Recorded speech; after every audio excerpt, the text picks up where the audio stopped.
concepts of social justice into the curriculum, recruiting students with more diverse backgrounds, or how about allowing students to advocate for their patients? Nancy Anderson is a former UNC surgical resident, and she joins us now. Nancy, thanks so much for joining the program. It seems like they were forced to do this, and they're not revisiting this because of the backlash, but because of, they say the mission is done. No, the mission isn't done. This report had blatantly racist recommendations in it, including such recommendations that minorities can't sit through lectures. Of course, they put it in their academic word salad. But the problem with diversity, equity, inclusion is that it in itself is explicitly biased and racist, and it rejects meritocracy, which in medicine is a very needed thing. So it's a good first step that UNC admitted that this task force report is not usable, let alone racist and unethical. But the problem is the bureaucracy still exists, and the people responsible for it are still getting paid six figures on public taxpayer money.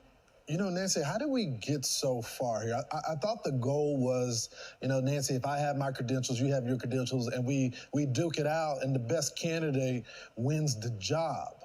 That was the goal, to stop discrimination and all that. But it looks like the pendulum has swung to the other side.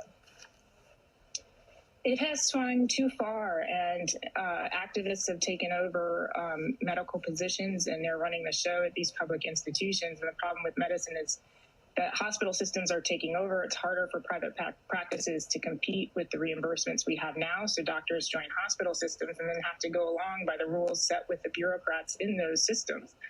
They're too scared to speak out. I am not working currently after I got my board certification. I decided not to practice, and that's one of the reasons why I can appear on this program. I know plenty of physicians who would be. You guys, your group has exposed this, but how bad is it? Well, it's really bad. We've been told for years by the left that this isn't going on, and if it is, it's maybe 16-year-olds, 17-year-olds here and there, but it is going on. You're right. In the state of North Carolina, well known, by the way, for its wonderful medical programs, we have Duke, which transitions children at 2. We've got UNC, who transitions children at 3. And then ECU has just added a program that is saturating not only rural health communities, but also schools, and they start at 4. I mean, these big systems cover the entire state of North Carolina, and they're doing it in family medicine. That's right, your corner doctors, their aim is to turn these places into pill mills for children, as young as 2, starting with the social and then moving with the hormones and so forth. I mean, this is absolutely outrageous. When I read this, ages 2 to 4. Dr. Anderson, I want to talk about what she was talking about with the primary care physicians.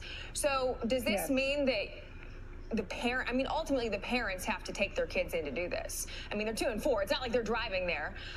So is this falling on the parents? And as far as the primary care physicians, are they being threatened to do this, or is this just what they think needs to be done?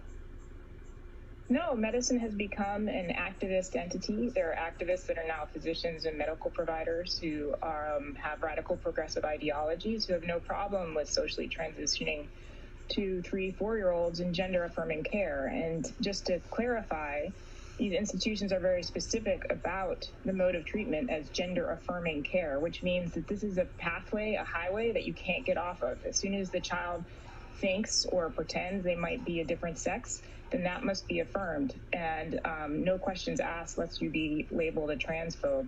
And there are doctors who are adamant about this type of treatment. But Dr. Anderson, how in the world is a 2, 3, or 4-year-old questioning their...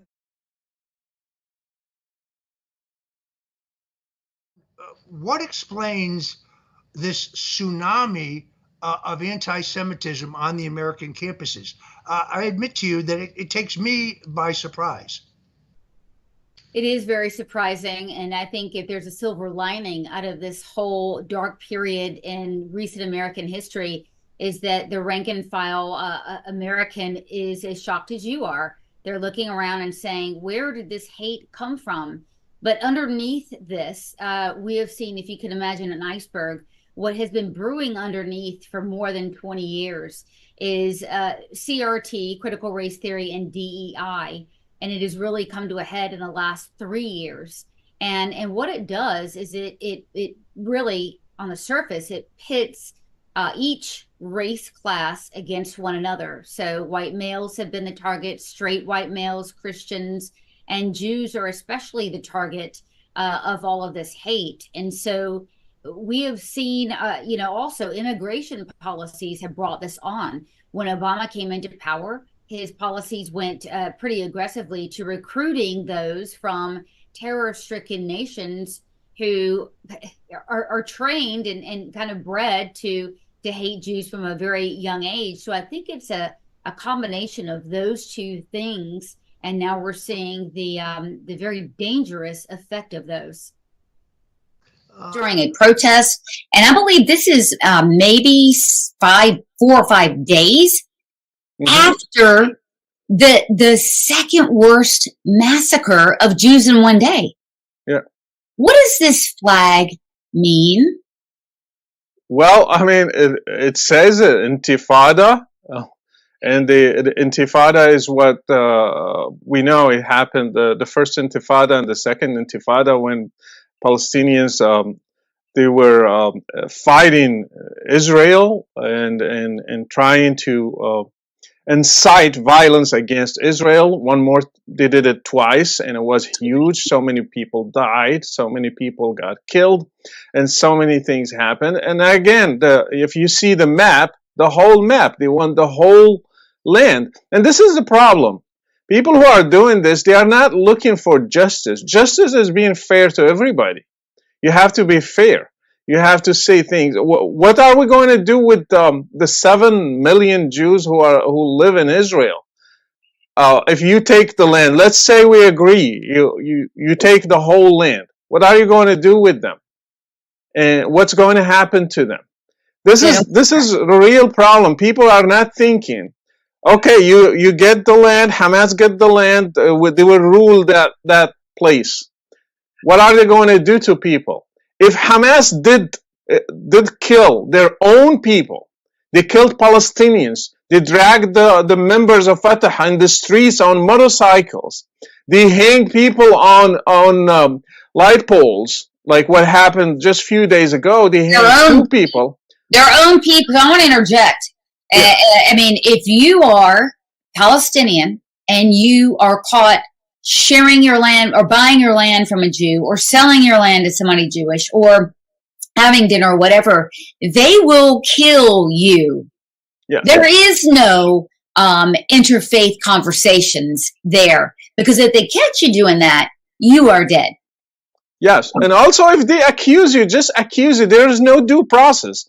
If they accuse you of being a traitor, of sharing information, or attacking the resistance, they call it, you are a traitor and you will be killed. And they didn't even bury their bodies. They throw them in a big dumpster. So to make them like an example for other people. This is the kind of ruling that we are calling for. So the people who are in universities in London and America and Sydney and all these places, they are just calling for a genocide for Jews, for Christians, for whoever says no to Hamas. Right. And so when we see something like this, and I have to tell you, this made me really very upset. This is a paraglider, an invitation to a demonstration using the paraglider. So this is the invitation that went out, I believe, the 9th. Guys, the 7th is the massacre. That 9th, the Monday when Jewish students came back, this invitation went out all across University of North Carolina. Right here. This is incitement. It's unbelievable. Imagine the paraglider. What did he do to kids when he landed? What did he do to women What did he do to people who were just sleeping in their homes or just singing, having fun in a music festival? What did he do there? These guys, the paragliders, what did they did to those people? It's like celebrating after 9/11. Let's say on the 13th of September, you're celebrating or you're asking people to go for a demonstration pro Al-Qaeda, and you are making the planes as your symbol of this protest in the streets. It's the same thing. There is no difference. Imagine doing that in the U.S. just 2 days after 9/11, celebrating bin Laden and his team and making the planes and the Twin Towers as your logo for this protest. It's insane. Yeah, it is absolutely insane. And to my knowledge, nothing has been done to rein this group in. Nothing. And by the way, as long as I'm still breathing here in North Carolina, you better believe I'm going to continue. My group is going to continue putting heat on these administrators to rein this in. This is insanity. And, why are we surprised that Jewish students and Jewish staff at UNC are intimidated? We're not going to put up with it. From the river to the sea, we know what that means. It means wiping out Jews, as we talked about. Now, this was at GW. Some wise guys thought it would be a great idea to get a projector and put this on the library at George Washington University, a large population of Jewish students. What does glory to our martyrs mean? The martyr in Islam is the one who kills infidels and goes straight. He gets killed in the process of killing the infidels. So when he gets killed, he gets the highest place in paradise. He's among the first people. So he gets served the 72 famous versions. He gets served the highest place ever. He's next to the prophets and to the holy people in history. That's what martyr means. So if you say glory to our martyrs, it just means simply glory to Hamas members who killed the Jews and got killed in the process. So you are glorifying those terrorists, and you are making it as a something that is should be celebrated, should be projected on the walls, so you can intimidate the Jews. You tell them, I don't care, I celebrate terrorists, and I want them to do more. Oh, okay. That's what I thought. But you know who disagrees with you? Let me show you this. So we have a journalist here, and I'm using air quotes, a professor at Davidson College here in North Carolina. This is a very prestigious college of the best and brightest, really, from all over the U.S. go here, and a Charlotte Observer columnist. And he's writing. So the bottom tweet is Abby Phillip. I don't know her, but she's saying, one of the statements projected was glory to the martyrs. We just saw that. And what this guy's saying is, hey, listen, tomato, some cultures may think it's just a cool thing to say, and they shouldn't be judged for it. What do you think of this? It's crazy. I mean, I came from that culture. I mean what it. I know what it means, and I know we used to look at martyrs. And we know what it means too. Yes, and I mean, bin Laden now is called a martyr. The guys who did 9/11, they are martyrs. They are because they killed 3,000 infidels, and they got killed in the process.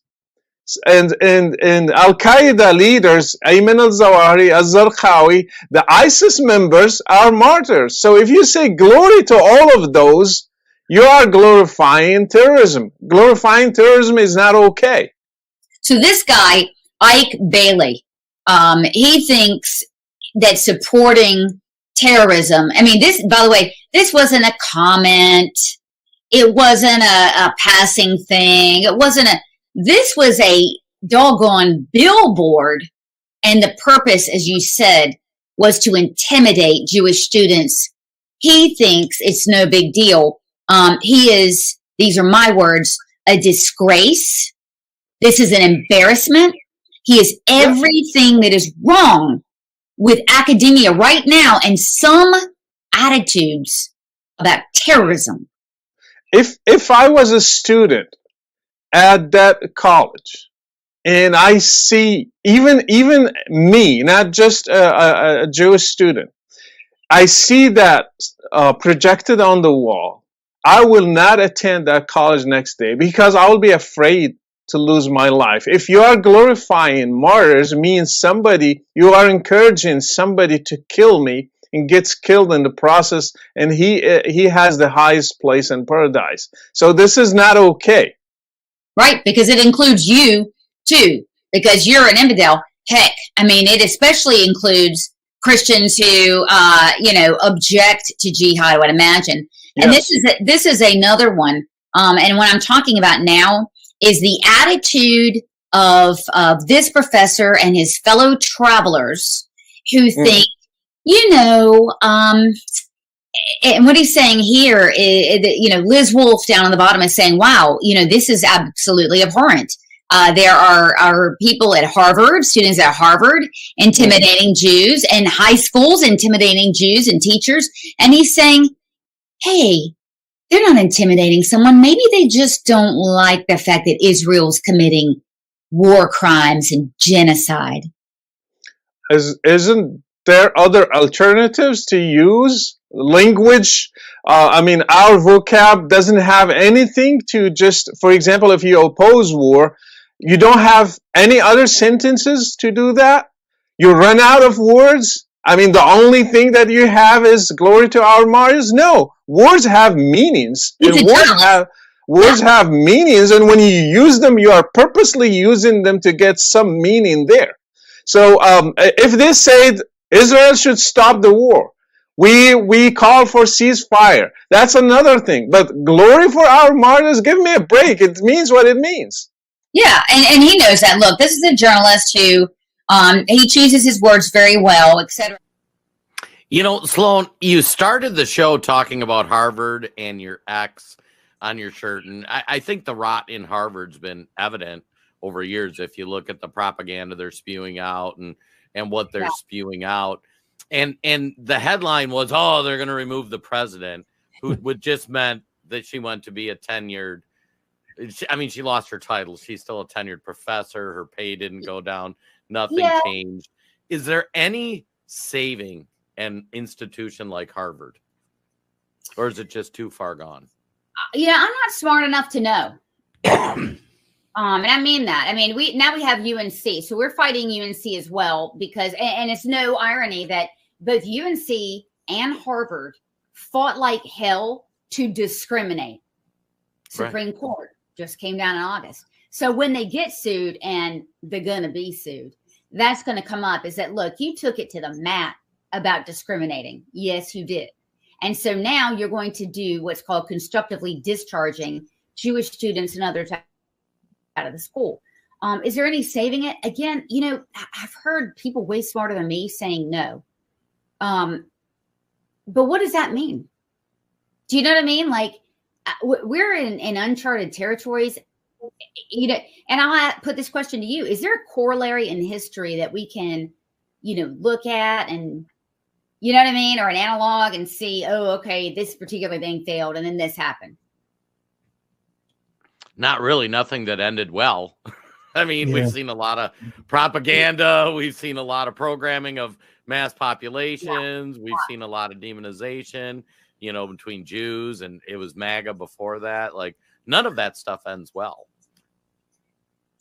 Let me also, before I let you go, let our audience know about what you do at Ed First in North Carolina. The link is down at the bottom, edfirstnc.org. But give our audience a clue. How are we going to draw the line and explain, or how would you explain the difference between anti-Semitism and speech? So, speech is reasonably straightforward. Harassment is another category entirely. So, it's a basic point. Some of what we're seeing on campuses, You can, write an op-ed in the student paper saying that Israel is horrible, or for that matter, Jews are horrible. You can hold a rally protesting that. What you can't do is, first of all, disrupt other people's events. You can't burst into a Hillel Jewish institution and start disrupting an event that they're holding. That's not speech, that's silencing somebody else. And a lot of harassment is about silencing somebody else. It's not about speech anymore. You're shouting somebody else down, you're threatening somebody else. We've seen at Harvard, Jewish students actually being physically pushed and shoved. You can't make threats. You can't, in general, block people from going somewhere. A lot of this is really harassment. Some of this is not really legally punishable that much in terms of physical assault. You're preventing people from going in and out, or you're shoving them. You're not really shoving them very hard. You're not doing it in a way that's causing serious pain. Well, that stuff is harassment. It creates a climate of hatred, and it makes it very difficult for a particular group to function on campus if there's a sense that they are constantly going to be besieged. If you're a Jewish student and you're walking to class, for example, and you're going to be harassed, you're going to be insulted, at that point, berated, that's not really free speech anymore. At that point, it's targeted harassment. You couldn't do that to your neighbor. You couldn't, if you spend a month every time your neighbor walks out of the front door, you start hurling insults, abuse at them. There's going to be legal intervention at some point, or armed intervention. So this is part of what's going on campus. This is not speech in the sense of, I'm going to write an op-ed. I know I'm going to make a video about this. I'm going to hold a protest rally, but I'm not going to physically interfere with anybody else. If you're really inflicting kind of harassment on somebody else, this is really what we're dealing with. And this is really what Title VI is for. It's about harassment, not just expressing your opinion. So